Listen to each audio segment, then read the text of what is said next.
Hello friends, मैं doctor Shakti Singh एक बार फिर उपस्थित हूँ डॉक्टर शक्ति सिंह क्लासेस के थ्रू। और मैं इस समय आपको व्यक्तित्व के अर्थ, परिभाषा और सिद्धांत के बारे में चर्चा कर रहा हूँ।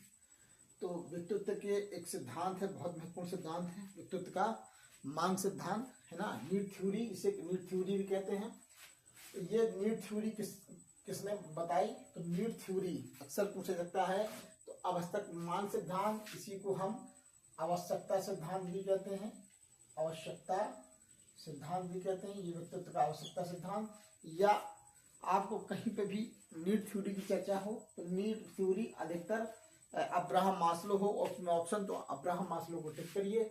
ये एक मानवतावादी मनोवैज्ञानिक थे। इन्हें मानवतावादी मनोविज्ञान का आध्यात्मिक जनक कहा जाता है।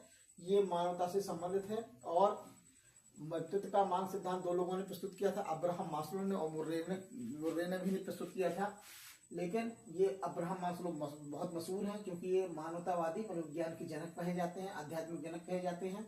और इसमें क्या पूछा जा सकता है? तो अब्राहम मास्लो ने कौन सा सिद्धांत दिया? तो नीड थ्योरी दी, है ना। तो ये जो मांग सिद्धांत ये है मतलब मास्लो द्वारा प्रस्तुत है। मुर्रे ने भी प्रस्तुत किया था, लेकिन मांग थ्योरी मशहूर है, वो मास्लो की है। तो यहाँ पर हम लोग मास्लो की चर्चा करेंगे। अब्राहम मास्लो है ना, मानवतावादी मनोविज्ञान के आध्यात्मिक जनक कहे जाते हैं। इन्होंने पदानुक्रम सिद्धांत प्रस्तुत किया है ना व्यक्तित्व का। और इन्होंने कहा कि जो मानव के जो अभिप्रेरक होते हैं, मानव के जो अभिप्रेरक होते हैं वो जन्मजात होते हैं, है ना। तो ये जो इन्होंने जो सिद्धांत प्रस्तुत किया, इन्होंने अभिप्रेरकों के आधार पर प्रस्तुत किया, मोटिवेशन के आधार पर इन्होंने प्रस्तुत किया, ठीक है। और इन्होंने वरीयता के आधार पर, है ना, मोटिवेशन यानी जो अभिप्रेरक हैं हमारे, है ना, जन्मजात अभिप्रेरक हैं, तो हमारे जो अभिप्रेरकों की इन्होंने कहा कि भाई इन अभिप्रेरकों की हमको आवश्यकता होती है। तो सबसे पहले किस अभिप्रेरक की जरूरत होती है? इस आधार पर इन्होंने वरीयता के आधार पर इन्होंने एक पदानुक्रम यानी हायरार्की प्रस्तुत की। और इन्होंने इसमें 5 मूल मांग यानी 5 मूल मांग की चर्चा की। तो बेसिक नीड्स कही जाती हैं ये, है ना, ये हमारे जीवन के लिए बहुत इंपॉर्टेंट होती हैं। तो यहाँ पर आपसे पूछा जा सकता है व्यक्तित्व का मांग सिद्धांत या नीड थ्योरी या आवश्यकता सिद्धांत किसने बताया? इसे आवश्यकता सिद्धांत भी कहते हैं।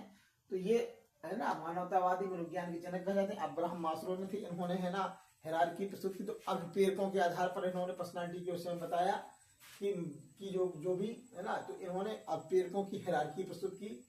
इसमें 5 वर्ग थे, ठीक है। ये भी क्वेश्चन पूछा जा सकता है, कितने वर्ग थे? 5 वर्ग थे। और इनका क्रम भी पूछा जा सकता है आपसे, है ना। तो 5 वर्ग थे, कौन कौन से? और इनको बेसिक नीड्स कहा जाता है। वरीयता के आधार पर 5 वर्ग बताए। तो पहला वर्ग है सबसे पहला, ये नीचे से निम्न स्तरीय वर्ग होते हैं। पहला होता है दैहिक मांग या शारीरिक मांग, है ना, ये सबसे प्रबल होती है ना। फिर उसके बाद आती है सुरक्षा की मांग। जब व्यक्ति को शरीर की मांग पूरी होती है, फिर सुरक्षा मिल जाती है, है ना। ये फिर इसके बाद आती है व्यक्ति सोशल डिमांड करता है, सोशल मांग सामाजिक मांग करता है। और सामाजिक मांग के पश्चात व्यक्ति फिर स्वसम्मान की मांग करता है, और स्वसम्मान के बाद फिर आत्मसिद्धि की बात करता है। तो इसमें सबसे पहले जो शरीर की मांग, दैहिक मांग या फिजियोलॉजिकल नीड्स, ये सबसे प्रबल होती है। फिर सुरक्षा की मांग, फिर इसके बाद सामाजिक मांग, फिर स्वसम्मान की मांग, फिर इसके बाद है ना आत्मसिद्धि, ठीक है। तो यानी फिजियोलॉजिकल मांग नीड्स, फिर सेफ्टी नीड्स, फिर सोशल नीड्स, फिर आती है सेल्फ स्टीम, फिर सेल्फ एक्चुअलाइजेशन यानी आत्मसिद्धि। तो आत्मसिद्धि सबसे ऊपर का लेवल है ना। और सबसे निचले लेवल शरीर की मांग, यानी जो सुरक्षा और दैहिक मांग ये निम्न स्तरीय मांग कहलाती है। और ऊपर की जो मांग होती है सामाजिक मांग, स्वसम्मान की मांग और आत्मसिद्धि मांग, ये उच्च स्तरीय मांग कहलाती है। लेकिन सबसे कमजोर मांग होती है वो आत्मसिद्धि है, ठीक है। ये 10% प्राप्त होती है। और दैहिक मांग है ना, ये सबसे प्रबल होती है, व्यक्ति अपनी आवश्यकता के लिए लगा रहता है, ये 85 होती है। सुरक्षा की मांग 70% होती है, सामाजिक मांग 50% होती है, स्वसम्मान की मांग 40% होती है, और आत्मसिद्धि 10% होती है। तो यहाँ पर आपसे ये तो संभावना कम है, क्योंकि ये 5 वर्ग पूछे जा सकते हैं। इसमें सबसे प्रबल, सबसे निम्न स्तर पर क्या होती है? दैहिक मांग, और सबसे उच्चतम स्तर पर आत्मसिद्धि मांग, ये पूछी जा सकती है ना। तो यहाँ पर जो शारीरिक मांग के अंतर्गत है ना, तो हमारा भोजन है, पानी है, नींद है, यौन क्रिया है और हमारा तापमान, ठीक है ना, बॉडी का तापमान या सीमांत तापमान जो हमारे आसपास का तापमान, इसकी बात शारीरिक मांग के अंतर्गत आती है। अब हम लोग क्या करते हैं, सुरक्षा के अंतर्गत हम लोग शारीरिक सुरक्षा, स्थिरता और बचाव व्यवस्था चाहते हैं। ये 70% मांग पूरी हो जाती है। सामाजिक मांग, इसमें हम लोग स्नेह चाहते हैं, संबद्धता चाहते हैं, परोपकार चाहते हैं, ठीक है, समाज में डिमांड करते हैं। फिर इसके बाद स्वसम्मान की मांग, तो स्वसम्मान की मांग के अंतर्गत हम लोग आत्मविश्वास, व्यक्तिगत वर्धन, स्वतंत्रता और स्वाभिमान चाहते हैं, ठीक है। और लास्ट है आत्मसिद्धि, यानी इस यहाँ पर हम लोग सामाजिक, हमारा जो रुझान होता है वो सामाजिक मूल्यों की ओर होता है, यानी हम समाज के लिए कुछ करना चाहते हैं, ठीक है। यानी आत्मसिद्धि, यानी हम लोग शरीर की मांग से बढ़कर और आत्मसिद्धि की ओर उच्चतम मांग तक पहुंचते हैं। तो पहले शरीर की मांग 85%, फिर सुरक्षा 70, फिर इसके बाद सामाजिक मांग 50 और स्वसम्मान, सेल्फ स्टीम कहते हैं इसे, ये 40% और 10%, यानी सबसे निर्बल मांग, यानी सबसे कम स्तर पे हम लोग आत्मसिद्धि पे पहुंचते हैं। जबकि सारे लोग है ना दैहिक मांग क्यों लगे रहते हैं। तो यहाँ पर शारीरिक मांग, भोजन पानी निद्रा की चर्चा हुई है ना, सुरक्षा चाहते हैं हम लोग, फिर समाज में हम लोग स्नेह चाहते हैं, सम्मान चाहते हैं, फिर स्वसम्मान, है ना।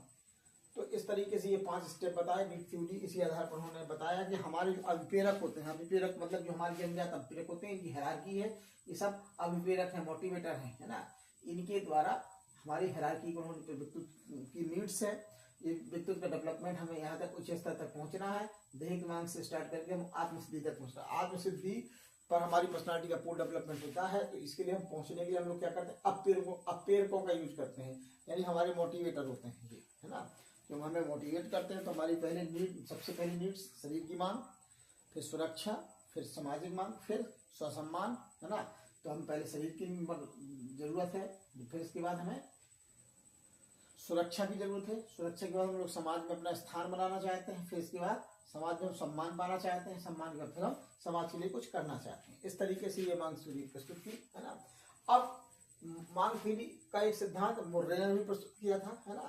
तो मुर्रे ने अपने मांग सिद्धांत के आधार पर TAT का विकास किया, है ना। ये जो प्रासंगिक अंतर्बोध परीक्षण, थैलेमेटिक एप्रिसिएशन टेस्ट, है ना, TAT को क्या कहते हैं, थैलेमेटिक एप्रिसिएशन टेस्ट, ये इसी को कहते हैं प्रासंगिक अंतर्बोध परीक्षण, ठीक है। ये मॉर्गन मुर्रे द्वारा प्रस्तुत किया गया था और इसी मांग के सिद्धांत के आधार पर उन्होंने TAT का विकास किया था। और एक और पूछा जाता है कि एडवर्ड्स ने EPPS, Edwards personality preference schedule, ठीक है, इसमें 15 व्यक्तित्व की मांगों को सम्मिलित किया गया था, है ना। EPPS क्या है, EPPS व्यक्तित्व मापन का उपकरण था, ठीक है। EPPS क्या था, ये क्वेश्चन पूछा जाता है, EPPS क्या है। तो EPPS Edwards personal preference test है ना, शेड्यूल है। EPS एडवर्ड्स पर्सनल, है ना, प्रेफरेंस टेस्ट, है ना, EPPS है पर्सनल, है ना। तो ये पर्सनल प्रेफरेंस शेड्यूल है, ये इसमें है ना व्यक्तित्व की 15 मांगों की चर्चा होती है EPPS में, ये एडवर्ड्स द्वारा बनाया गया था, जिसमें इंपोर्टेंट क्वेश्चन थे, है ना। और इस तरह लगभग व्यक्तित्व के सारे सिद्धांत समाप्त हो गए, है ना। तो इसको मैं फिर से एक बार रिवाइज कर दूं।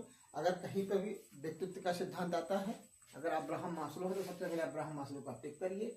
ये मानवतावादी मनोवैज्ञानिक थे, ये आध्यात्मिक जनक कहा जाता है ना, मानवतावादी मनोविज्ञान का आध्यात्मिक जनक कहा जाता है। इन्होंने कहा कि हमारे व्यक्तित्व का निर्धारण कुछ मोटिवेटर से होता है, अभिप्रेरकों से होता है। तो इन्होंने अभिप्रेरकों की एक सूची तैयार की, है ना, और अभिप्रेरकों की सूची तैयार की और वरीयता के आधार पर एक आरोही क्रम में एक, है ना, एक पदानुक्रम सिद्धांत प्रस्तुत किया। और इन्होंने 5 वर्ग बताए, जिन्हें इन्हें 5 मांगों को बेसिक नीड्स कहते हैं। तो पहली मांग थी दैहिक मांग या शरीर की मांग, फिर सुरक्षा की मांग, ठीक है। तो फिर सुरक्षा की मांग, सुरक्षा से हम सामाजिक मांग की बात करते हैं, फिर समाज में स्थान बनाते हैं, स्वसम्मान की बात करते हैं, फिर आज समाज के लिए कुछ करना चाहे आत्मसिद्धि। यानी कि पहली जो दो मांगे हैं, सबसे निचले स्तर की मांग होती है वो दैहिक मांग, उच्चतम स्तर की मांग आत्मसिद्धि या सेल्फ एक्चुअलाइजेशन होता है। और यहाँ पर ये शुरू की 2 लेवल की मांग निम्न स्तरीय है और ऊपर की 3 उच्च स्तरीय है, जिसमें सबसे प्रबल है आत्मसिद्धि की मांग, ठीक है। तो यहाँ पर शारीरिक मांग के अंतर्गत भोजन पानी और निद्रा की बात कही, यौन क्रिया की बात कही और सीमांत ताप की बात कही। सुरक्षा के अंतर्गत शरीर की सुरक्षा, स्थिरता और बचाव व्यवस्था हम लोग चाहते हैं। तीसरी मांग होती है सामाजिक मांग, इसमें हम लोग स्नेह चाहते हैं, परोपकार चाहते हैं, संबद्धता चाहते हैं। और स्वसम्मान की मांग के अंतर्गत हम लोग आत्मविश्वास, व्यक्तिगत विकास, स्वतंत्रता और स्वाभिमान चाहते हैं। आत्मसिद्धि के अंतर्गत हम लोग सामाजिक मूल्यों पर ध्यान प्रस्तुत करते हैं, समाज के लिए कुछ करना चाहते हैं। इस तरीके से ये व्यक्तित्व के सिद्धांत है ना समाप्त हुए। अब हम लोग व्यक्तित्व मापन की ओर बढ़ते हैं। तो मिलते हैं हम लोग अगले वीडियो में, तब तक के लिए सभी को है ना अलविदा।